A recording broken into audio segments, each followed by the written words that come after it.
ప్రత్యేక హోదా ఎవరైతే ఇస్తారో వారికి మద్దతు ఇస్తామని పరోక్షంగానే చెప్పారు జగన్మోహన్ రెడ్డి.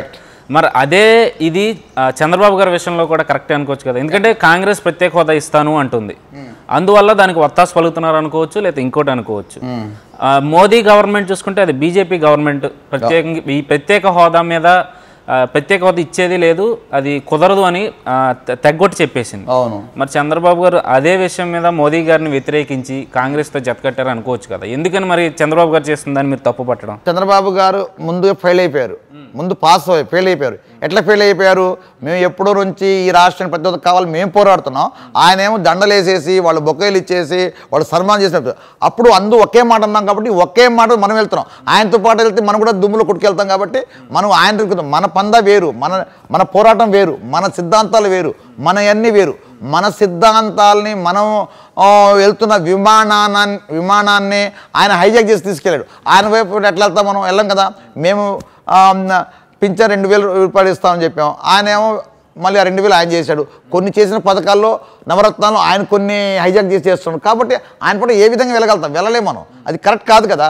లేదు ఆ మనిషి కరెక్ట్గా ఉన్నాడంటే వెళ్తాం. అలాంటి వ్యక్తిత్వం లేనప్పుడు మనం వెళ్ళి మన ప్రజలకు అన్యాయం చేయమంటారా, ద్రోహం చేయమంటారా? ఈ రాష్ట్రానికి ఏం చేయమంటారు? ఈ రాష్ట్రానికి అందుకనే మన పద్ధతి, మన సిద్ధాంతాలు మనం ముందుకెళ్తున్నాం అనమాట. అంటే నవరత్నాలు కాపీ అని మీరు అంటున్నారు, కానీ వాళ్ళు చూస్తే కాపీ అని మేము ముందు నుంచి 1,000 రూపాయలు గవర్నమెంట్ ఎప్పుడైతే వచ్చిందో అప్పటి నుంచి 1,000 రూపాయలు ఇచ్చుకుంటా ఇప్పుడు 2,000 చేసాం, అందులో కాపీ కొట్టడానికి ఎవరి కోసం చేశారు? రేపు పొద్దున రాబోయే కాలంలో ఓట్లు పడాలని చెప్పేసి మీరు ఆ విధంగా 2,000 చేశారు. ఎవరి కోసం? చివరిలో ఏం చేస్తున్నారు? ప్రతి ఇంటికి ఒక సైకిల్ ఇస్తారు. ఎందుకు ఇస్తున్నారు?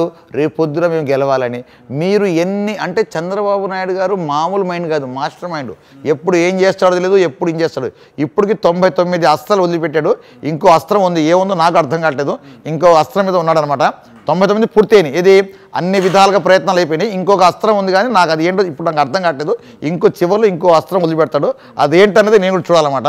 అది 99 అయిపోయినాయి, క్లోజ్ అయిపోయినాయి. ఇంకా ఒకటే అస్త్రం ఉంది, ఆ అస్త్రం చివరిలో వదిలిపెడతాడు, అది ఏంటని చూడాలి. ఇప్పుడు ఎందుకంటే రకరకాల బ్యాంకులో ఇక్కడ ఒక పక్క చూస్తేనేమో రాజధానికి సంబంధించి అల్లకల్లోలంగా ఉంది, రాష్ట్రం ఎక్కడో అడుగుపోతుంది, రాజధాని అని చెప్పేసి రాజధాని డబ్బులన్నీ దాంట్లో బోరవేసేసి ఎక్కడో విమానాలలో వెళ్ళిపోయి ఏదో చేస్తుందని చెప్పి ఇలాగ ఎన్నో ఎంతసేపుకి పరిపాలన అంటే ప్రభుత్వం ప్రజలు ఎన్నుకుంది ఎందుకు? ఏదో న్యాయం చేస్తాడనే కదా నమ్ముకోమంది.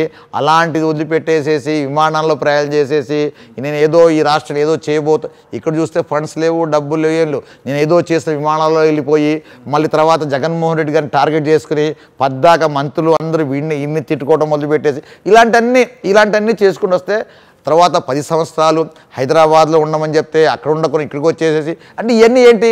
ఒక ప్లానింగ్, ఒక సిస్టమ్. అంటే ఎవడైనా ఏంటి, నా దగ్గర డబ్బు లేదు, నాకు ఉన్న దాంట్లో చాలు అని ఆ విధంగా అనుకుని డెవలప్మెంట్ చేయాలి తప్ప అలా కాకుండా నేను ఏదో చేసేస్తున్నాను అంటే ఈరోజు రాజకీయం సంబంధించి ప్రతి చిన్న పిల్లవాడికి కూడా రాజకీయం ఏంటో అనేది తెలుస్తూ ఉంది. ఇవాళ మీరు చెప్తే నేను చెప్తే ఇంకోటి నమ్మేస్తలేరు. ఎవరు కరెక్టా, ఎవరు తప్ప, ఎవరు న్యాయమా, ఎవరు ధర్మమా, ఎవరు అన్యాయమని గ్రహించే శక్తి ప్రజలు ఉన్నారు కాబట్టి నా లెక్క ప్రకారం అయితే మొత్తం టోటల్ రాంగ్ అనేది నేనైతే చంద్రబాబు నాయుడు గారు చేసినంత రాంగ్ అనేది నాకు అనిపిస్తూ ఉందన్నమాట.